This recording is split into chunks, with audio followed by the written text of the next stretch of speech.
Salut à tous, aujourd'hui dans cette vidéo on va analyser ensemble l'action L'Oréal, donc entreprise mondialement connue.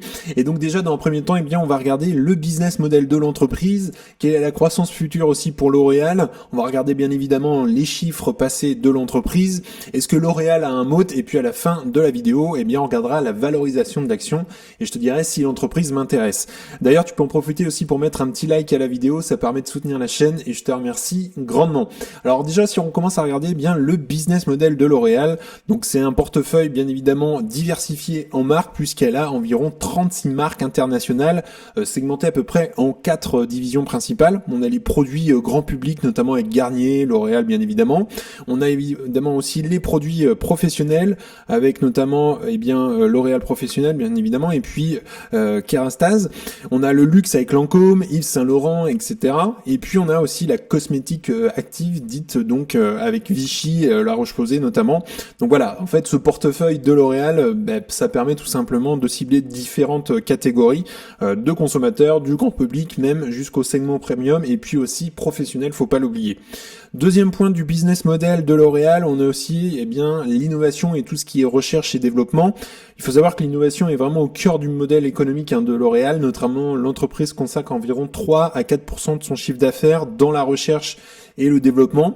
Elle dispose évidemment de nombreux centres donc R&D, donc recherche et développement dans le monde, ce qui lui permet évidemment d'anticiper les tendances et de répondre surtout aux besoins locaux tout en intégrant les dernières avancées technologiques et scientifiques. Troisième point du business model de L'Oréal, c'est évidemment, je l'ai dit tout à l'heure, cette présence mondiale dans différents pays, voire même 150 pays quand même. Et sa stratégie évidemment repose sur une adaptation locale des produits. Par exemple, en fait, la formulation adaptée à des différents types de peau ou de cheveux selon évidemment les régions. Ça lui permet évidemment de répondre déjà efficacement aux attentes des consommateurs tout en bénéficiant évidemment de son échelle mondiale. Quatrième point, ça va être la stratégie omnicanal. On a la distribution physique, donc via les magasins, les salons de coiffure, les pharmacies, les grands magasins. On a aussi le e-commerce, faut pas l'oublier, puisque L'Oréal investit massivement dans la vente en ligne et aussi, bien évidemment, et les plateformes numériques. Il faut savoir que le e-commerce représente aujourd'hui une part surtout croissante de son chiffre d'affaires, près de 30% en 2023. Et puis, on a le D2C, donc direct to consumer, qui, certaines marques vendent directement aux clients via leur propre site web ou boutique.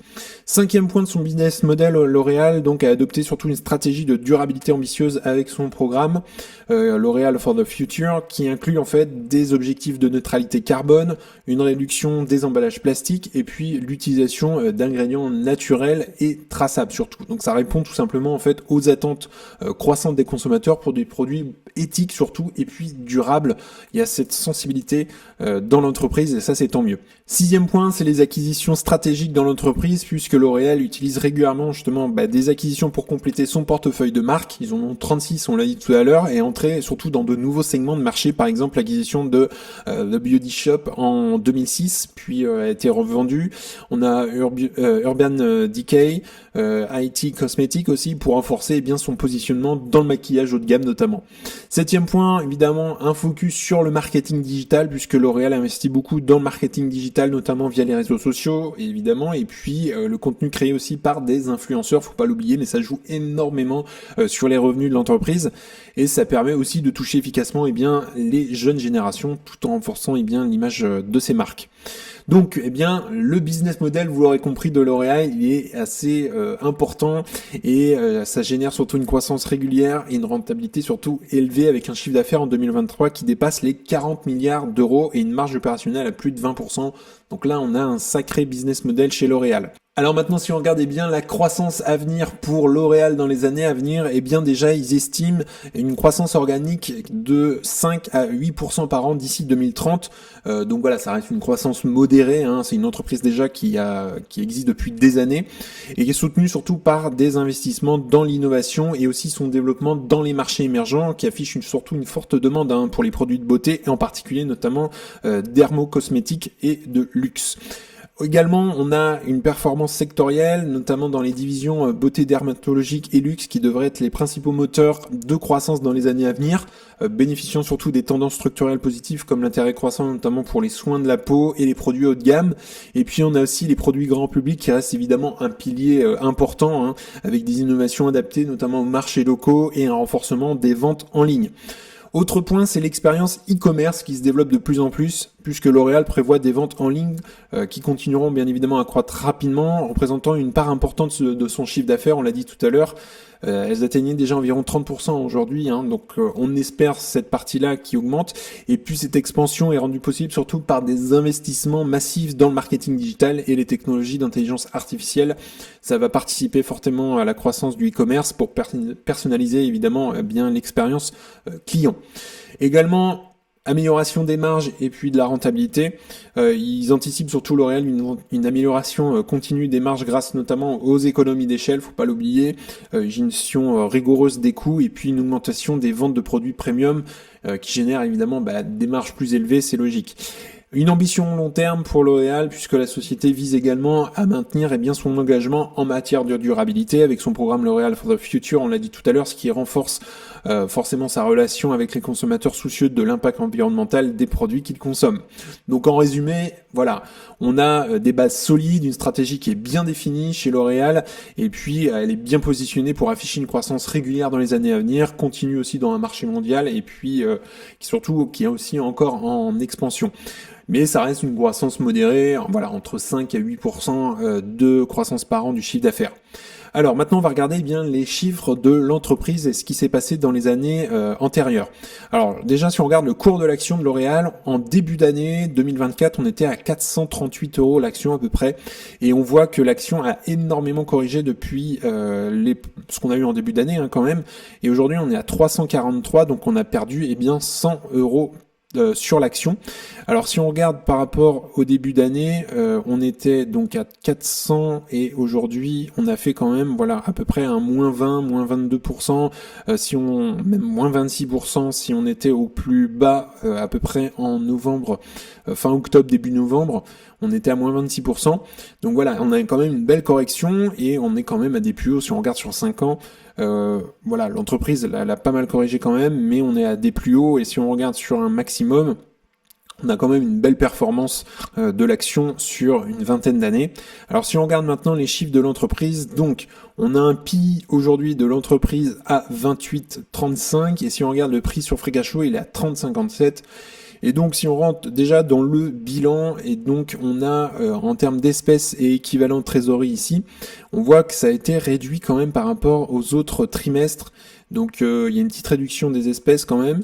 Alors ils sont pas en trimestre d'ailleurs, ils sont en semestre. Et donc si on regarde également la dette totale de l'entreprise, elle ne cesse surtout de s'accentuer, de croître ces dernières années, même s'il y a eu une petite réduction par rapport au point plus haut qu'on avait d'ailleurs au premier semestre 2023, mais on a quand même une belle augmentation de la dette. Donc il faudrait creuser pourquoi, est-ce qu'ils ont fait des acquisitions ou pas. Et si on regarde la dette nette quand même, c'est un peu moyen. On voit que on est quand même à un point plus haut le dernier semestre 2024. Donc là, il faudrait creuser pourquoi la dette s'est accentuée, s'est aggravée, on va dire, ces dernières années. Si on regarde les comptes de résultats en termes si on se met en trimestriel, donc c'est en semestre chez L'Oréal. Donc on a quand même une belle croissance du chiffre d'affaires d'année en année et puis de semestre en semestre. On est quand même premier semestre 2024 à un point plus haut, on n'a jamais fait ça, 22 milliards quand même. Donc c'est à souligner et à applaudir quand même. La marge brute, on a une très très bonne marge brute qui se maintient globalement. Depuis des années, on la voit, elle est à plus de 70%, donc ça c'est vraiment très très bien. Si on regarde la marge nette également, on a une bonne marge nette et qui a tendance quand même à s'améliorer. Alors si on se met sur une dizaine d'années, on voit qu'elle s'améliore, on était quand même à des chiffres un peu plus, il y a 10 ans autour de 9-10%, et aujourd'hui on est plutôt sur du 15% en moyenne, donc ça c'est vraiment très bien, ça s'améliore et c'est tant mieux. Et si on regarde un petit peu la moyenne des actions en circulation, on voit qu'ils font un petit peu de rachat d'actions, mais ça reste minime par rapport à peut-être d'autres entreprises. Alors si on se met en annuel, déjà ça sera peut-être un petit peu plus parlant. Mais voilà, ça reste vraiment très minime le rachat d'actions chez L'Oréal. Si on regarde maintenant les flux de trésorerie, donc si on se met pareil en trimestriel, on voit que les résultats net est en augmentation avec quand même des petits creux de temps en temps, mais on voit quand même une courbe qui a tendance à croître. Si on regarde les rémunérations en actions, on a eu un gros pic d'ailleurs au dernier semestre 2024. Voilà, il faudrait comprendre pourquoi. On a quand même un plus 55% d'un trimestre à l'autre, enfin d'un semestre à l'autre. Si on regarde en termes de dividendes, c'est une entreprise d'ailleurs qui verse un dividende croissant, on le voit. D'ailleurs, on va basculer sur cette partie-là. Il est en moyenne sur 10 ans en croissance de 10% par an, donc ce qui est vraiment pas mal, hein. C'est une entreprise qui verse un bon dividende de 6,60 € par action par an. Et puis voilà, on a un dividende quand même qui croît d'année en année. Et si on regarde la performance d'ailleurs comparée au S&P 500, on voit qu'avec L'Oréal, c'est une entreprise qui fait bien mieux que le S&P 500, donc que le marché. Donc c'est une bonne entreprise à avoir. Mais si on commence à zoomer un petit peu d'ailleurs sur les dernières années et derniers mois, on voit qu'elle commence à décrocher, et ça s'explique notamment par ça. Si on se met sur depuis le début de l'année, on voit le décrochage de l'action. Et donc là, on commence à avoir une entreprise qui fait moins bien, surtout depuis le 12 juin à peu près. Elle a décroché 3 juin, donc à peu près depuis la moitié de l'année 2024. Elle fait moins bien que le S&P 500, donc elle a décroché à ce moment-là. Mais si on regarde sur la globalité, sur 10 ans, c'est une entreprise qui fait bien mieux que le S&P 500. Donc une performance bien meilleure, c'est-à-dire au moins plus de 10% par an, puisque pour rappel, le S&P 500 fait à peu près 10% par an de performance. Donc voilà, on a une belle croissance des dividendes. Donc c'est une entreprise qui verse un dividende assez safe. Si on regarde déjà les free cash flow, donc c'est ce qui reste à la fin dans l'entreprise, c'est un peu mitigé. Voilà, on voit quand même que c'est un peu en dents de scie quand même sur l'entreprise. Donc ça c'est un peu moyen. Si on regarde forcément la marge de free cash flow, elle est un peu moyenne.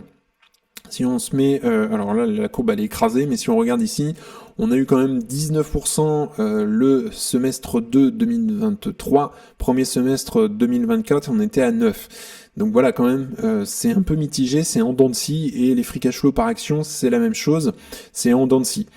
Si on regarde en termes de qualité, donc L'Oréal, on a un chiffre d'affaires qui croît en moyenne de 8% par an sur, c'est une moyenne sur 5 ans, mais qui croît en moyenne de 8% par an. Les free cash flow, c'est à peu près similaire, 9,55%. Donc voilà, c'est une entreprise qui commence à devenir mature, et on n'a pas une grosse croissance du chiffre d'affaires par an, mais ça reste, on va dire, acceptable. Donc le RSE, forcément, il est très bon, hein. Voilà, on a une très bonne image de marque, 17% sur une moyenne 5 ans, et on voit surtout qu'il est en amélioration au fur et à mesure des années, donc ça, on aime ça. Si on regarde en termes de dette net free cash flow, il en reste du cash, mais on voit quand même que ça a surveillé la dette sur L'Oréal. Ils peuvent rembourser leur dette en moins de 3 ans, mais on a vu quand même que c'était un petit peu aggravé ces derniers semestres. Ils voudraient creuser pourquoi. Ensuite, ils font un tout petit peu de rachat d'actions quand même, moins de 4% sur les 5 dernières années. Et puis si on regarde la marge de free cash flow, elle est vraiment très bonne, hein, 16% de marge free cash flow, et en plus elle a tendance à s'améliorer cette marge free cash flow, donc tant mieux. Donc voilà, ça reste une bonne entreprise quand même, mais on n'a pas une grosse croissance du chiffre d'affaires, elle est plutôt bien gérée, on a du cash, on a des free cash flow qui ont tendance à s'améliorer au fur et à mesure des années, même si on est un petit peu en dents de scie de temps en temps. Alors si on regarde maintenant, pourquoi le cours de l'action est en train de baisser depuis surtout le début de l'année, on a fait quand même un moins 22%. Ça s'explique notamment par du ralentissement en Chine, notamment puisque l'Asie du Nord, en particulier notamment la Chine, est un des marchés pour L'Oréal. Et donc, il faut savoir que, on a enregistré un recul en termes de revenus, moins 6,2% au premier trimestre 2024. Donc, ça s'explique notamment par une demande plus faible dans le secteur de la beauté en Chine, et des ajustements aussi dans le commerce liés au travel retail, donc les achats par les touristes ou l'intermédiaire chinois à l'étranger.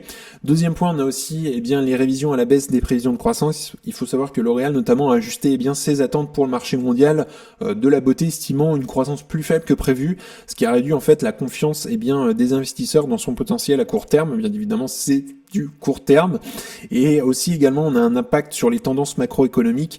Il faut savoir qu'une économie mondiale incertaine, en particulier notamment dans les marchés émergents, ainsi que aussi on a la hausse des coûts des matières premières, ça a forcément pesé sur les marges et les perspectives générales du secteur. Et puis enfin, on a aussi des pressions externes, puisque les récentes victoires de la gauche aussi aux élections législatives françaises a également introduit des incertitudes, notamment concernant les politiques fiscales et réglementaires, ce qui peut affecter les grandes entreprises comme L'Oréal. Ça peut jouer sur le CAC 40, mais bien évidemment c'est du court terme. Donc en fait ces éléments, ils expliquent la baisse un peu de son action, bien que les fondamentaux, on vient de le voir, de l'entreprise, ça reste solide, ça reste une bonne entreprise. Mais à moyen long terme, évidemment, L'Oréal est toujours bien positionné grâce, on l'a vu, à sa diversification et ses investissements dans l'innovation, tout ce qu'on a vu plutôt en début de vidéo. Alors maintenant, est-ce que l'entreprise est bien un moat, c'est-à-dire un avantage concurrentiel durable, des remparts bien solides pour continuer à prospérer dans les années à venir? Eh bien, oui, L'Oréal, c'est une très très bonne entreprise, notamment, on le redit, mais c'est son portefeuille diversifié avec des marques fortes. On a environ 35 marques internationales qui sont reconnues dans différents secteurs de la beauté, le luxe, on l'a dit tout à l'heure, le grand public, le dermocosmétique aussi, et puis des produits, bien évidemment, professionnels. Donc ça permet, ce portefeuille diversifié, de cibler différents types de consommateurs. Et puis également, on a un leadership en termes d'innovation et de recherche en développement, puisqu'ils allouent environ 3% par an de leur chiffre d'affaires dans la recherche et développement, et puis déposent environ 500 brevets par an et lancent régulièrement des produits innovants. Donc son leadership dans des domaines comme la cosmétique verte d'ailleurs, les biotechnologies ou encore la personnalisation numérique des produits, ça renforce évidemment son avantage compétitif. Et également, on a une stratégie omnicanal puisque L'Oréal bénéficie d'un réseau de distribution diversifié. Alors des magasins physiques, donc les grands magasins, les pharmacies notamment, les salons de coiffure, et ça va jusqu'au e-commerce qui représente d'ailleurs environ 30% de ses ventes aujourd'hui, et ça va s'améliorer au fur et à mesure des années. Et donc cette flexibilité lui permet tout simplement de toucher un large public tout en s'adaptant aux nouvelles tendances de consommation comme l'achat en ligne notamment.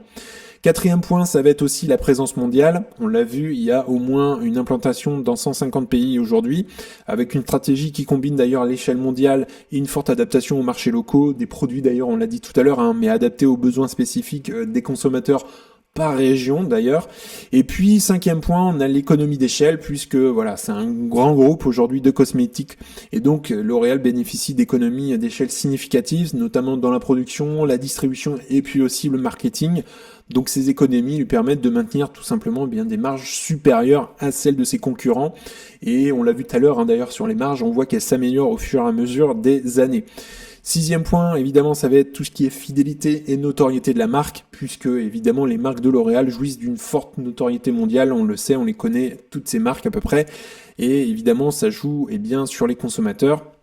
Et puis ça permet, faut pas l'oublier, mais de maintenir un pricing power, c'est-à-dire en fait la capacité de fixer des prix plus élevés grâce à une perception de qualité supérieure.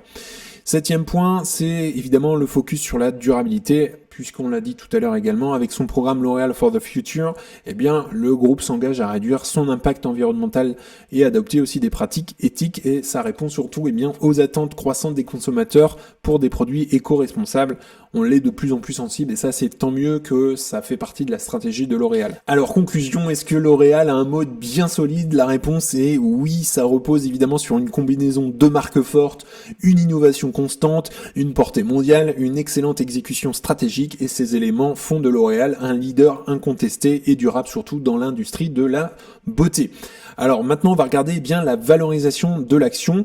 Donc l'entreprise aujourd'hui elle a un ratio prix-free cash flow autour des 30,57. On voit que la moyenne à 5 ans elle était à 35,60 et la moyenne à 10 ans est à 31,80. Donc on voit quand même qu'elle revient à des prix un peu plus correct si on se base par rapport à la moyenne 5 ans, et la moyenne 10 ans on est un petit peu en dessous, mais on n'est pas non plus sous-évalué en ce moment. Alors l'entreprise a fait quand même un moins 20%, moins 22% depuis le début de l'année 2024, donc ça c'est tant mieux, on revient sur des choses un peu plus normaux. Cela dit, je trouve que l'entreprise n'est pas non plus hyper sous-évaluée en ce moment, elle est correctement évaluée on va dire, mais elle n'est pas non plus, c'est pas l'aubaine, la grosse affaire j'ai l'impression. Bien évidemment il convient d'aller beaucoup plus loin dans l'analyse si tu souhaites investir dans l'entreprise. Alors si on doit faire une petite conclusion sur cette analyse de L'Oréal, évidemment c'est une belle entreprise qui a des marques fortes bien implantées chez le consommateur, on a de l'innovation, elle est mondialement connue cette entreprise.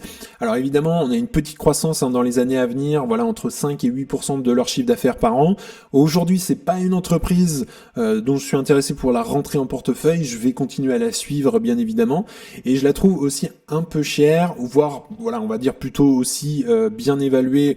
Si on regarde son ratio prix-free cash flow, elle est pas non plus surévaluée, mais il faudrait qu'elle baisse pour devenir intéressante pour moi. Voilà, il faudrait qu'elle soit sous-évaluée avec peut-être un ratio prix-free cash flow autour des 25-20 même.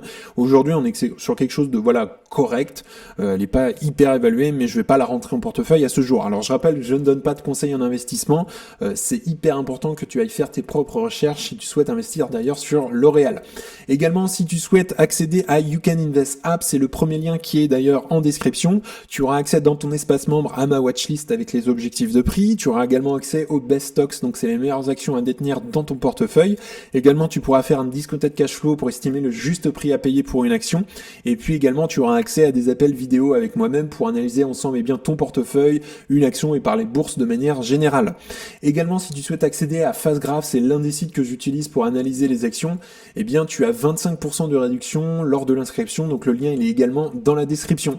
En tout cas, on en a fini pour aujourd'hui. N'hésite pas à liker la vidéo, à t'abonner, ça fera grandir la communauté et puis ça me soutient également. Si tu souhaites regarder une autre vidéo, tu peux cliquer juste ici. En tout cas, je te souhaite une excellente journée et à bientôt pour une prochaine vidéo. Salut!